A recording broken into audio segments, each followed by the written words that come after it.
Hey my YouTube family, welcome back to another video from Bhaskar the Dendrophile। আজকে আমরা যে ভিডিওটি করতে চলেছি ভিডিওটি অন্য দিনের ভিডিওর থেকে একটু আলাদা, অর্থাৎ কোনো গাছের পরিচর্যা নিয়ে নয়। এই যে গোলাপ গাছগুলো আমরা এত কেয়ারের সাথে করি, এত সার ব্যবহার করে, পিজিআর ব্যবহার করছি, মাইক্রোনিউট্রিয়েন্টস ব্যবহার করছি, সব ব্যবহার করে আমরা এরকম সুন্দর সুন্দর ফুল ফোটাচ্ছি। কিন্তু এই সুন্দর ফুলগুলো ফোটানোর পর ইদার আমরা ঠাকুরের চরণে দিচ্ছি, বা কেউ কেউ আছি যেগুলো আমরা গাছের মধ্যে রেখে দিচ্ছি, ফেলে দিচ্ছি, অর্থাৎ গাছ ফুলগুলো ফোটার পরে এগুলো ওয়েস্টেজ হয়ে যাচ্ছে। তাই এত খাটনির পরে এই ফুলগুলোকে যখন আমরা ফোটাচ্ছি, চলো না দেখে নিই কী পদ্ধতিতে আমরা এগুলোকে রিসাইকেল করতে পারবো, অর্থাৎ রিইউজ কী করে করব। গোলাপ গাছের কিছু উপকারিতা নিয়ে আজকের এই ভিডিওটি থাকবে। গোলাপ গাছ শুধুমাত্র বাগানের সৌন্দর্যতাই বাড়িয়ে তোলে না, এর যে সুগন্ধি রয়েছে সেটাও আমরা সকলে জেনে থাকি। গোলাপ গাছের পাপড়ি দিয়ে বা গোলাপ গাছের ফুল ফুটে যাওয়ার পরে বেশ কিছু গুণাগুণ এর রয়েছে।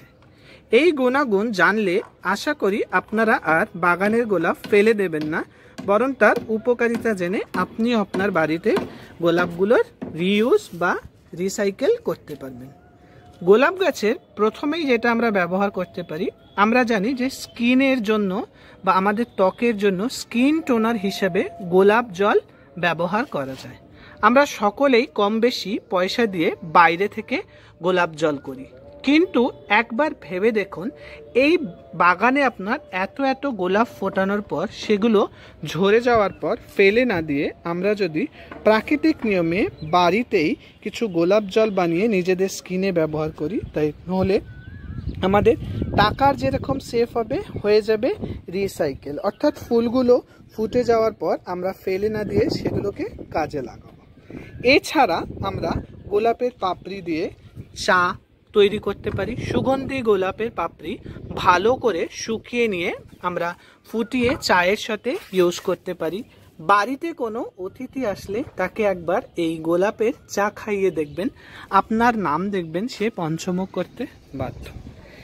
এবারে আসি যে গোলাপ জল আমরা কি করে ব্যবহার করব, অর্থাৎ গোলাপ জল কিভাবে আমরা বাড়িতে তৈরি করব। প্রথমেই এই গোলাপ ফুলগুলো ফুটে যাওয়ার পর বা বাজার থেকে আপনি কিছু গোলাপ কিনে আনলেন। সেই গোলাপগুলোকে অর্থাৎ গোলাপের পাপড়িগুলোকে ভালো করে রোদে শুকিয়ে নেবেন। গোলাপের পাপড়ি রোদে শুকিয়ে নেওয়ার পরে যতটা গোলাপের পাপড়ি নিলেন তার ডবল জল নিতে হবে। অর্থাৎ আপনি যদি 100 গ্রাম মতন পাপড়ি জোগাড় করতে পারেন, সেক্ষেত্রে 200 ml জল আমাদেরকে নিতে হবে।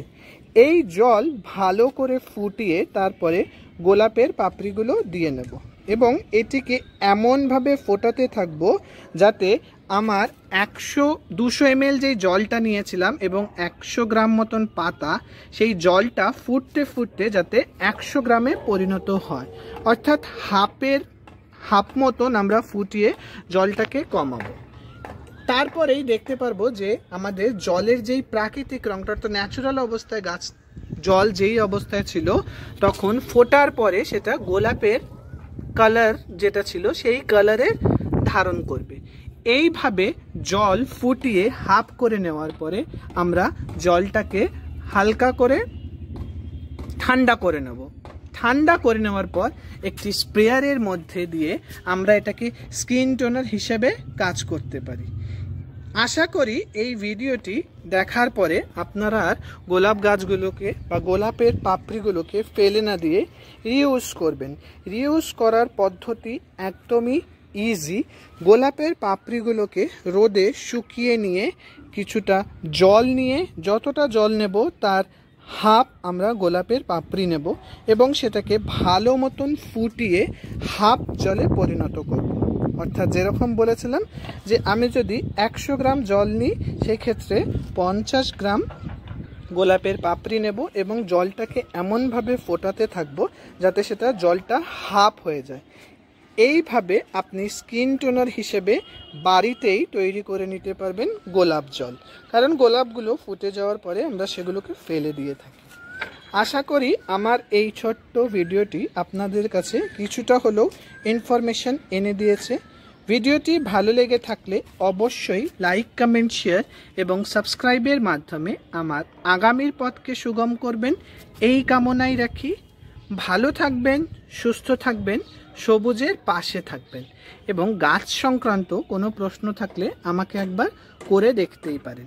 আমি আমার সাধ্য মতন চেষ্টা করব আপনাদের সকলের বাগানে যাতে আমার বাগানের মতন এরকম সুন্দর সুন্দর ফুল ফুটে থাকে।